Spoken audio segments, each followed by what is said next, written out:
Assalamualaikum warahmatullahi wabarakatuh. Perkenalkan, kami dari kelompok 6 mata kuliah pembelajaran sejarah kebudayaan Islam akan mempresentasikan tentang strategi, metode, dan media pembelajaran jarak jauh atau PJJ. Perkenalkan, anggota kelompok 6 terdiri dari 3 orang. Yang pertama Abdul Mukti dengan nomor NIM 1119175. Yang kedua ada Ulfatur Rohmah dengan nomor NIM 1119139, dan yang terakhir ada saya Zulfian Farur Rozi dengan nomor NIM 1119141. Materi yang akan kami sampaikan meliputi: yang pertama ada strategi pembelajaran jarak jauh, kedua ada metode pembelajaran jarak jauh, dan yang terakhir ada media yang digunakan dalam pembelajaran jarak jauh. Pertama, strategi pembelajaran jarak jauh atau sering disebut dengan PJJ. Tahun 2020 berbeda dengan tahun-tahun sebelumnya, khususnya dalam bidang pendidikan. Pandemi virus COVID-19 di Indonesia menyebabkan banyak sekolah menghentikan proses pembelajaran tatap muka untuk mencegah penyebaran COVID-19. Sebaliknya, pembelajaran dilakukan dengan pembelajaran jarak jauh. Penerapan PJJ membutuhkan kesiapan kedua belah pihak, baik dari pihak sekolah maupun dari peserta didik itu sendiri. Namun pembelajaran jarak jauh membutuhkan bantuan teknologi yang dapat dengan mudah diakses oleh peserta didik. Selain itu, peserta didik juga harus siap beradaptasi dengan perubahan pembelajaran yang diatur oleh sekolah. Pembelajaran jarak jauh dapat dilihat sebagai akses yang lebih bebas dan fleksibel dari rumah. Hal ini menjadi tantangan bagi pendidik untuk lebih kreatif dan inovatif dalam menciptakan pembelajaran yang menyenangkan dan bermakna. Dibutuhkan strategi yang baik dari pendidik agar peserta didik tetap selalu termotivasi untuk belajar, karena ketika peserta didik melakukan pembelajaran jarak jauh, maka secara otomatis akan menurunkan motivasi peserta didik untuk belajar. Peserta didik cenderung lebih fokus pada kegiatan sendiri selama di rumah daripada belajar atau mengerjakan pelajaran rumah dari sekolah.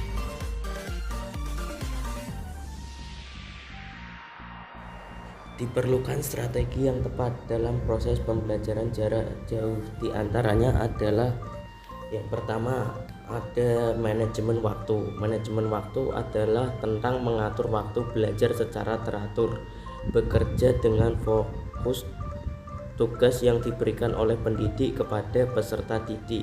Hal ini lebih mudah dilakukan jika sekolah memberikan batasan jadwal kerja kepada siswanya. Hal ini akan berbeda jika sekolah memberikan keluasan penuh kepada siswa.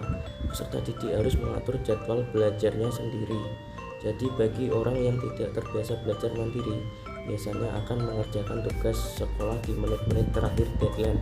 Oleh karena itu, membiasakan belajar dan mengerjakan tugas sejak dini merupakan keterampilan yang harus ditanamkan pada peserta didik yang melakukan pembelajaran jarak jauh. Lalu yang kedua, siapkan media atau teknologi yang diperlukan. Dalam pemanfaatan teknologi, pendidik harus memperhatikan kesiapan dan karakteristik peserta didik, karena tidak semua peserta didik memiliki sarana dan prasarana yang memadai untuk pembelajaran jarak jauh, seperti komputer, perangkat pintar atau tablet, dan jaringan internet yang baik. Pendidik juga perlu mengenalkan platform apa yang akan digunakan dalam pembelajaran jarak jauh yang dapat digunakan oleh semua peserta didik, sehingga dapat memotivasi peserta didik untuk belajar. Lalu yang ketiga ada belajar dengan serius. Penting bagi peserta didik untuk berusaha fokus dan konsisten selama waktu belajar yang diberikan. Hindari segala macam gangguan yang berpotensi mengganggu proses pembelajaran. Jika memungkinkan, sisihkan ruangan khusus untuk belajar dan jauhkan dari gangguan anggota keluarga lainnya. Dan yang terakhir, yang keempat, ada dukungan orang tua. Dukungan dan peran orang tua merupakan inti dari pembelajaran jarak jauh. Orang tua sebagai pendamping, pembimbing, dan motivator ketika anaknya melaksanakan pembelajaran dari rumah. Tanpa dukungan orang tua, pembelajaran jarak jauh tidak akan berjalan dengan baik dan lancar.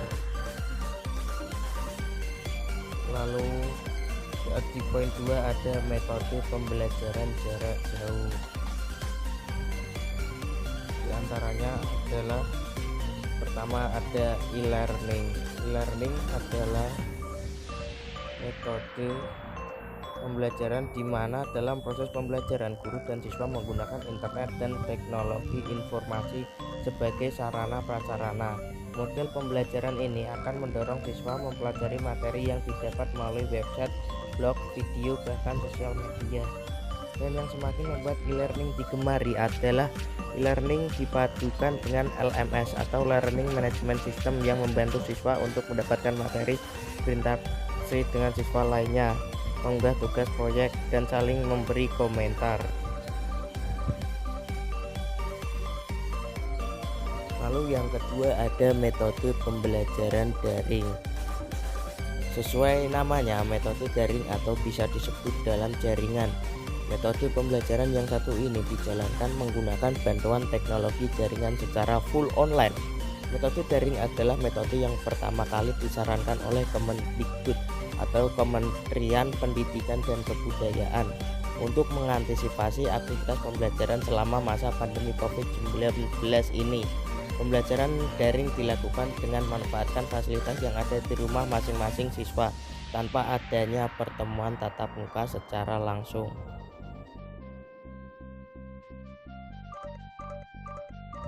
Metode daring atau online ini sangat direkomendasikan bagi perguruan tinggi yang berada pada zona merah.